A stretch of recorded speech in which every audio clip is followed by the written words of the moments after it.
बिस्मिल्लाहिर्रहमानिर्रहीम। अस्सलाम वालेकुम। एडिट मीडिया में देखने और सुनने वालों को खुश आमदीद कहते हैं और उम्मीद करते हैं आप सब खैरियत से होंगे। दोस्तों, क्या आप जानते हैं खड़े होकर पानी पीना कितना सख्त गुनाह है? नबी करीम सल्लल्लाहु अलैहि वसल्लम ने फरमाया, अगर तुम्हें पता चल जाए कि खड़े होकर पानी पीने का कितना अजाब है तो तुम अपने हल्क में हाथ डालकर उस पानी को बाहर निकाल दो।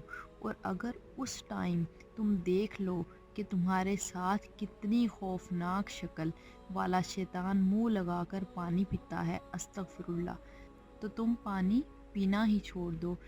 अच्छी बात सुनना और इसको दूसरों तक पहुंचाना भी सदका जारिया है। नेकी समझकर शेयर करें और हमारे चैनल को सब्सक्राइब करें ताकि आप अच्छी अच्छी बातें जान सकें।